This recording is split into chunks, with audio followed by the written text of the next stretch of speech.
Welcome back to our exploration of how modernity influences our thinking about the meaning of life. In our last few lectures, we were talking about the contributions of David Hume, who, as we said, stood kind of at the cusp between a classical kind of thinking and modern thinking about life and about the meaning of life. Today, we're going to focus on the great Prussian philosopher Immanuel Kant, and in Kant, we really see that the modern viewpoint, the Renaissance, the Enlightenment is in full swing, and we're going to recognize these ideas as very much ideas that are the foundations of our own viewpoints. Kant's an interesting figure for many reasons. The great American philosopher Richard Rorty once said that Kant was the person who professionalized philosophy. And that's true in at least two senses. In one sense, it's true because Kant was the first truly great philosopher in the history of the Western tradition since the fall of Aristotle's Academy to also be actually a professor of philosophy. Hume, for instance, was a diplomat, and all of the other philosophers in between the fall of the Academy and Kant had day jobs, doing something else. They were scientists, they were diplomats, they were lawyers, but philosophy was a kind of gentle person's hobby.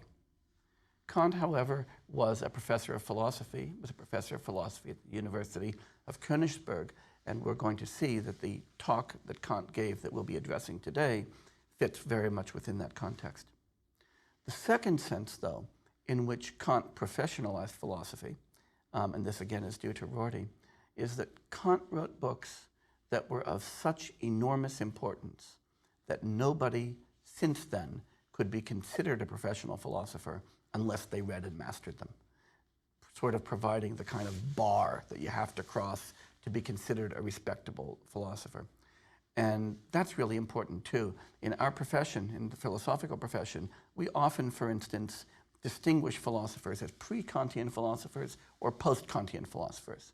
Nobody talks about a pre-Humean or post-Humean philosopher, or a pre-Marcus Aurelius and post-Marcus Aurelius philosopher, or a pre-Nietzsche and post-Nietzsche philosopher. But pre-Kantian and post-Kantian, those terms just roll off the tongue. So Kant is this real watershed in our profession. The texts that give Kant this preeminence are this trio of critical texts that he wrote late in his life called The Critique of Pure Reason, which is a text on metaphysics and epistemology, The Critique of Practical Reason, which was a text on ethics, and The Critique of Judgment, which was a text on aesthetics.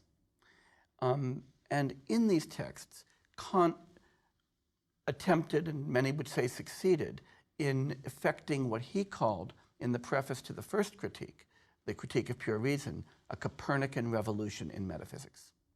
And that Copernican revolution isn't only important in understanding the structure of the critical philosophy, but also understanding the entire vision that animates Kant's philosophy and its role in modernity. Copernicus, remember, recognized that by following a Ptolemaic model of the nature of the universe, in which the Earth was at the center of the universe and the sun and planets and stars revolved around the Earth, found that you couldn't make any sense at all of the motion of the heavenly bodies by sticking the Earth at the center. Instead, he said, if you put the sun at the center of the solar system and have the Earth revolve around the sun and the planets revolve around the sun, all of a sudden everything makes sense.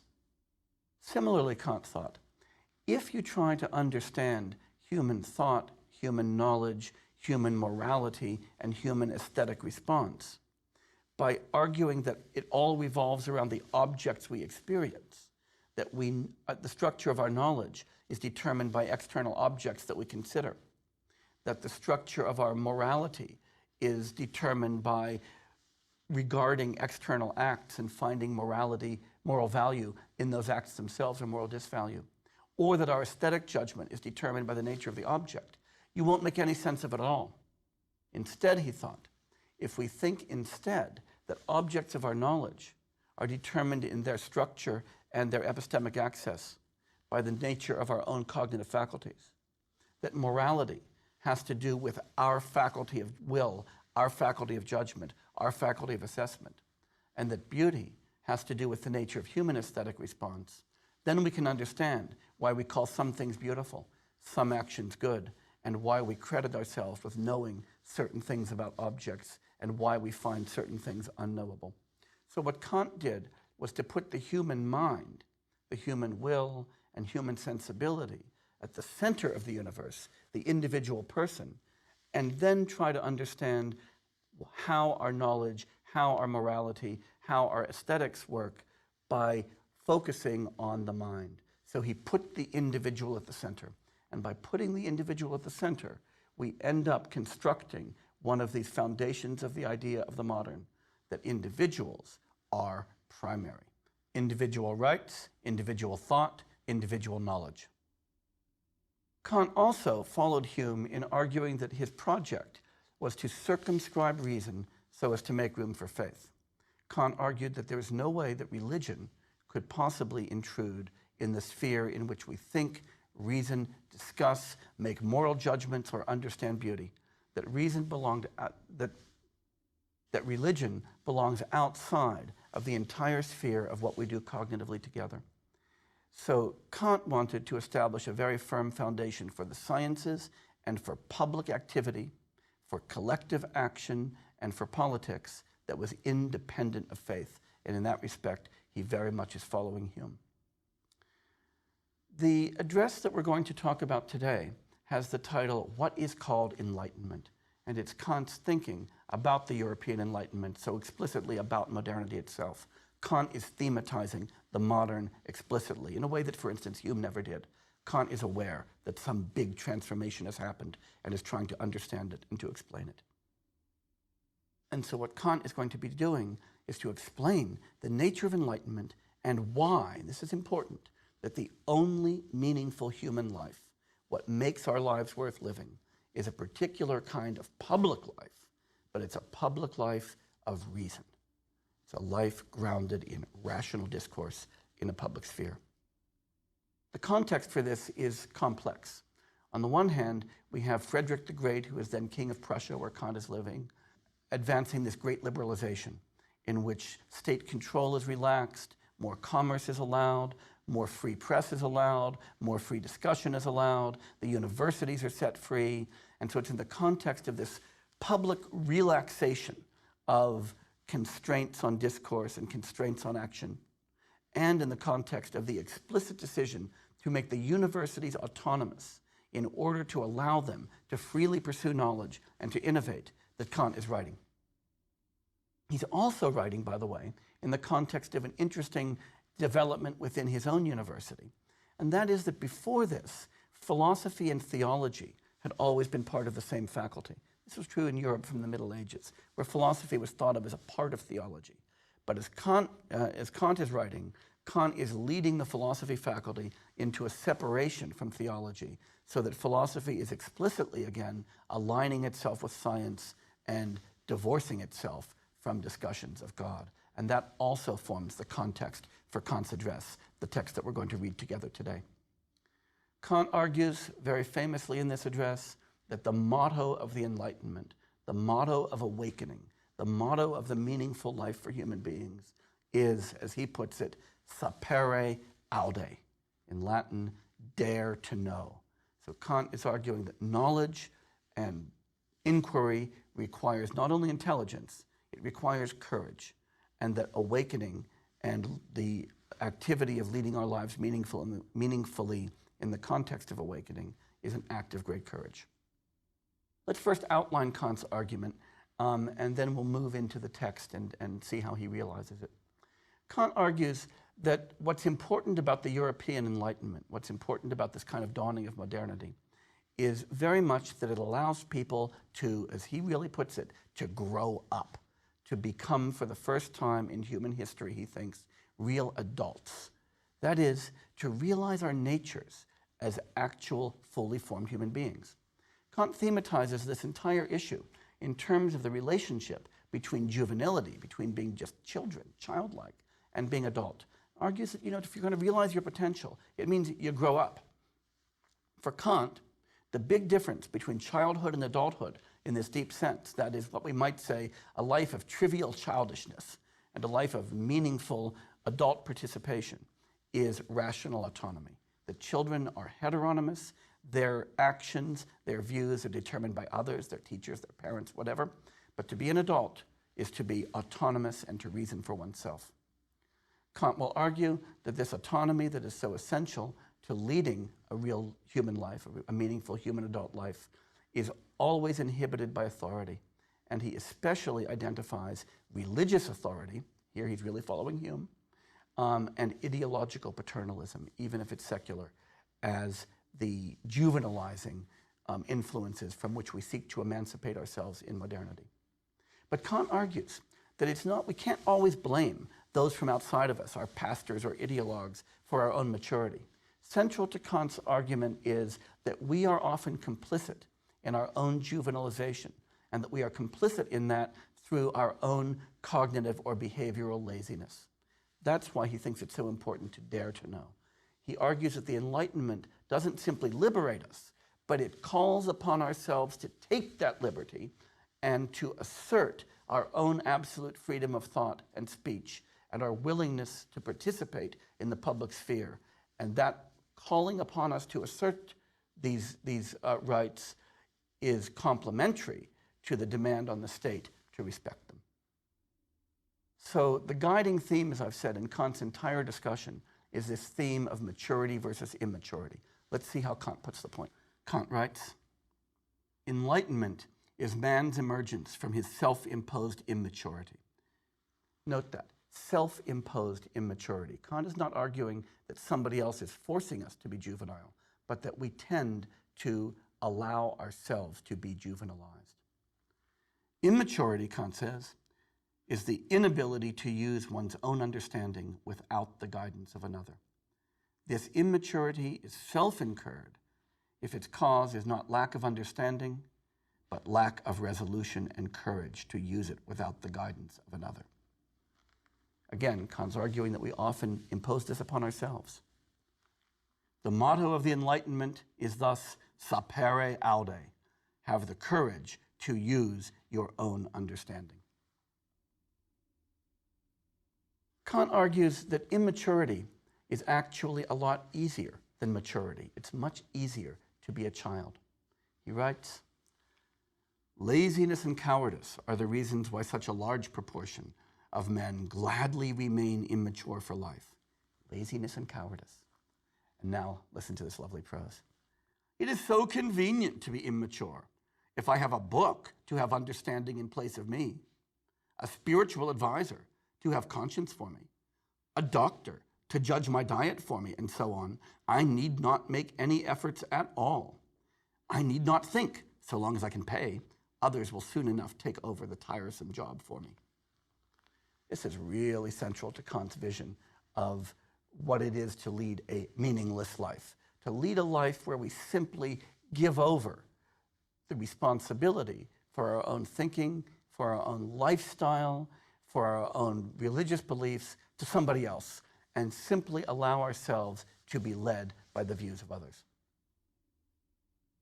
Kant then argues that what authority does, whether it's political authority or ecclesiastical authority, is to use the excuse of paternalism and our own terror of disorder in society, as well as our own willingness to avoid hard work, to keep us immature and obedient. So now Kant began with the complicity end. Now he talks about how social structures take advantage of that complicity to enforce immaturity. And again, it's kind of fun prose. Kant writes, "Having first infatuated their domesticated animals," that's us, by the way, "and carefully prevented the docile creatures from daring to take a single step without the leading strings to which they are tied, they next show them the danger which threatens them if they try to walk unaided." So Kant thinks that what happens is you begin by a bit of laziness, and then those who are involved in education or involved in religious life begin to warn you that that's the right way to behave. That's the right way to be. Because if you try to think for yourself, you might make mistakes. If you try to act for yourself, you might do something wrong. The world is a dangerous place, and authority keeps you safe. But Kant advises, "For enlightenment, all that is needed is freedom, and the freedom in question is the most innocuous form of all, freedom to make public use of one's reason in all matters." That's it. For Kant, the foundation of all of this is the freedom to reason, to think, and to talk publicly in a public sphere to our fellows, to participate as citizens. But I hear on all sides the cry, don't argue. The officer says, don't argue, get on parade. The tax official, don't argue, pay. The clergyman, don't argue, believe. I reply, the public use of man's reason must always be free, and it alone can bring about enlightenment among men. So Kant's pointing out that there's this dual source of immaturity, of meaninglessness in modern life that we need to overcome. The first source is our own laziness and willingness to be guided, willingness to accept paternalism. But that immaturity on our own, Kant argues, is aided and abetted by authority. Authority is always willing to take advantage of that immaturity in order to reinforce power and to keep us docile. And immaturity then is simply constituted for Kant by the abdication of the responsibility to think. And that abdication, once effected, is enforced and maintained by laziness and fear. Coercion isn't even necessary. We don't need thought police coming around to our houses to tell us what to believe or not to believe. We don't need to be told we're going to be excommunicated for this or beaten for that. Fear and laziness will do the trick, Kant thinks, without the police. That's why we need a certain amount of real courage. But Kant points out, even though the freedom that we're talking about is the freedom to think and to speak in public, not all thought and speech is protected like this. Not all thought and speech ought to be free. And this is where Kant introduces, really for the first time in philosophical thought, the distinction between, a clear distinction, between the public and the private. A distinction that we saw Hume beginning to work towards in his discussion of the relationship between religion and reasonable belief. But for Kant, there is a very clear distinction between the public and the private sphere, and it's the public sphere in which reason and maturity are realized, not the private sphere. On the other hand, Kant's distinction between the public and the private, even though it's the kind of foundation of our contemporary distinction that's so important to us and enshrined in the US Constitution in places like the First Amendment, the Second Amendment, the Fourth Amendment, and the Fifth Amendment, so much the foundation of a lot of our own thinking. Kant's distinction is not our distinction. It's the forerunner of our distinction. Because Kant is going to define the public as the sphere of intellectual discourse in which we discuss ideas and policies only with regard to whether they're true or false, appropriate or inappropriate. For Kant, the public sphere is the sphere of science, philosophy, and politics. In short, the public sphere is the sphere we enter purely as citizens, but importantly, not as office holders. For Kant, when I speak as an officer of a university, or when somebody speaks as a police officer, or when somebody speaks as a lawyer, or as a pastor, that is in a particular role that they've been chosen for in a particular institution, even if that institution is public, then they're speaking privately, speaking in a way that may be constrained. Let's see how Kant works this out. He says, by the public use of one's own reason, I mean that use which anyone may make of it as a man of learning, addressing the entire reading public.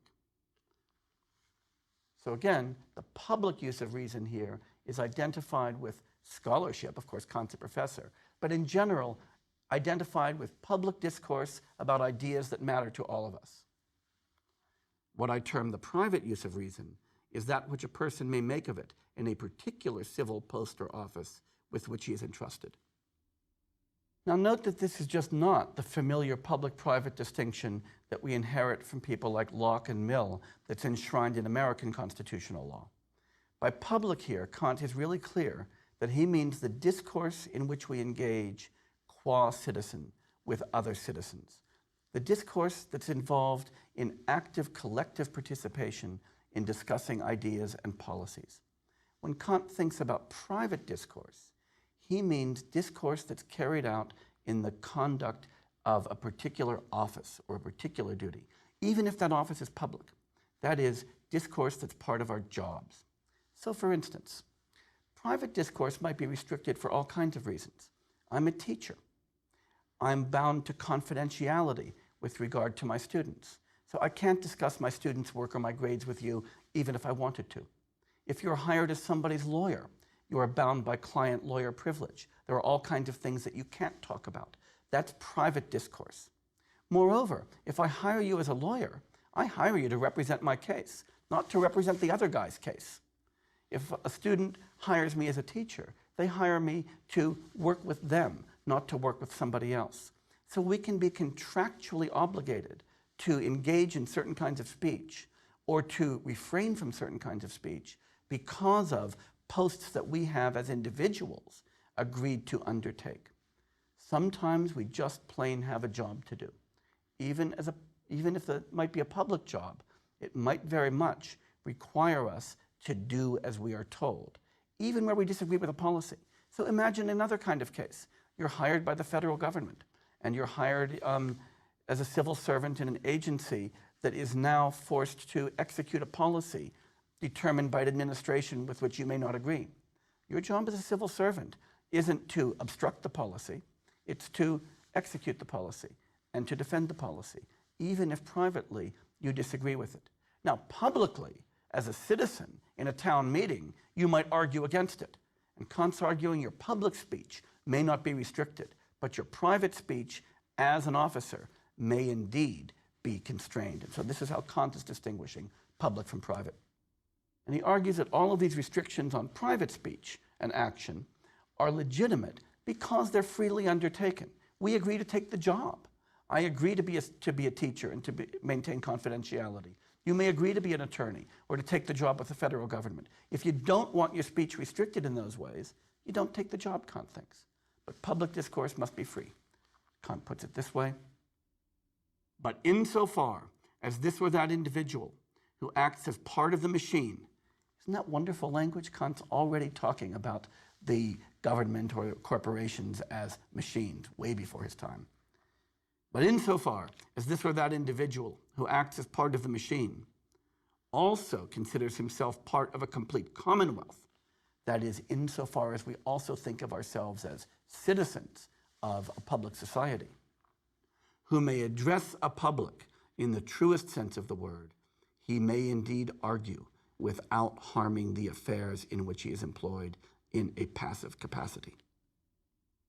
That's the point. You might be compelled to execute a particular policy or to say certain things as a matter of your duty or as a matter of contract if you're a military officer, a lawyer, a tax collector, a teacher, even a pastor. But despite the restrictions on your speech and the restrictions on your behavior in the private execution of your voluntarily undertaken duties, Kant emphasizes, you still have not only the right, but even the obligation to speak out against even those policies you're forced to execute, so long as you do it in the public sphere. So, as a lawyer, for instance, perhaps you're defending an energy company in some matter, but you actually think the law that is on their favor is a bad law. You could still publicly campaign for the repeal of the law. Nothing wrong with that. Kant even gives us this wonderful example of it in the domain of religion. For Kant, religion is really important in all of this, for the very reasons that it was important for Hume. Kant sees religion as maybe the most dangerous enemy of maturity. So he gives us this great example of a clergyman who is accepted the job as pastor of a particular church. Now, if he's accepted this job, and Kant very much thinks of it as a job, as pastor of a church, he's bound to teach the doctrines of the church.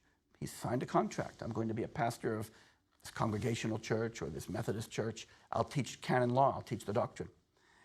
So in the pulpit, or even in ecclesiastical counseling, he's got to advance the church doctrine.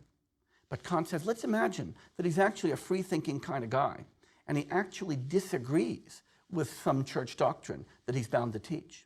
Then Kant says he is not only free to, but even obligated to speak in public against those doctrines, maybe to publish articles in learned journals or to give speeches to secular audiences about this.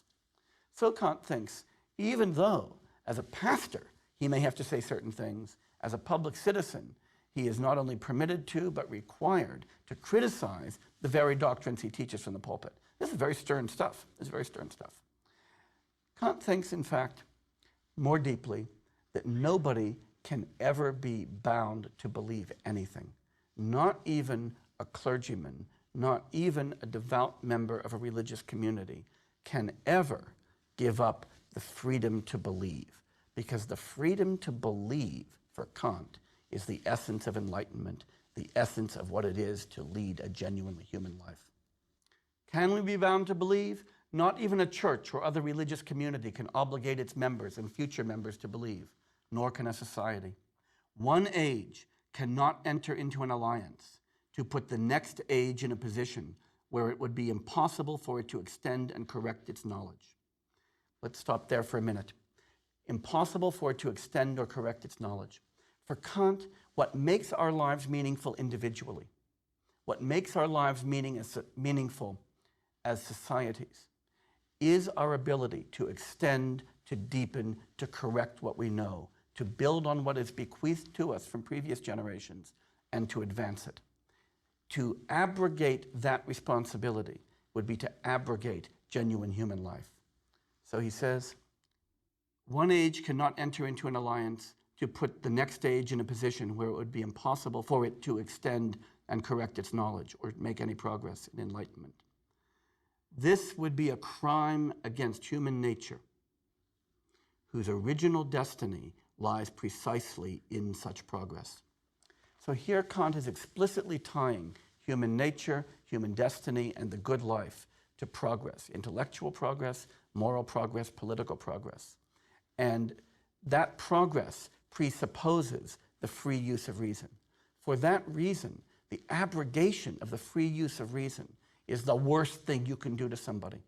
But that abrogation can be accomplished both by external authority and by self-imposed immaturity. And for Kant, it's the self-imposed immaturity that's always the most dangerous. Because the mission of a human being for Kant is progress. That includes intellectual progress, and that requires the kind of freedom of thought that he is demanding here. So freedom of thought and speech are what are essential to leading a truly human life. Now, Kant's conclusion is quite dramatic. He writes, to renounce enlightenment completely, whether for his own person or even more so for later generations, means violating and trampling underfoot the sacred rights of mankind. That's really powerful stuff. That means to refuse to think freely, to refuse to engage in public discourse, isn't just to give up your own prerogative.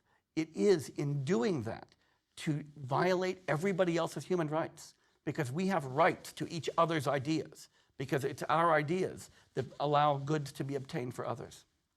But something which a people may not even impose on itself can still less be imposed upon it by a monarch. And so Kant points out we can't individually or collectively step back from the obligation to think freely, to speak freely, and to participate freely in public life. This is a very characteristically modern European model of what the human good is. This is the model of human good and of human life and of society that we've inherited in our own society, and a model that takes for granted the importance of progress, the importance of freedom, and the importance in the enterprise of progress and freedom of individuals, of rationality, and of liberty. It's an individualistic, rationalist, libertarian, democratic ideal of the human life. And Kant comes back to religion at the end in an important way. He says, I have portrayed religion as the focal point of enlightenment. First, because that is what our rulers use most often for ideological control. And secondly, because religious immaturity is the most pernicious and dishonorable variety of all. Why the most pernicious and dishonorable? It's because in religious immaturity, we simply give up our right to think deeply for ourselves about the very most important values in our lives. And we give up the right to do what we need to do in public, to engage in rational discourse. So this is the very final and most important pillar of European enlightenment. The meaningful life is not just civil life, as it was for Hume, but it's essentially secular life. It's a life led in the absence of religion. It's a life led with religion being something we do optionally behind closed doors, or in our temple or synagogue or church, not something that intrudes into the public. This secularism, this emphasis on freedom as what constitutes human life, we are going to see blooming in the next lecture in the thought of John Stuart Mill. I hope you'll join me for that.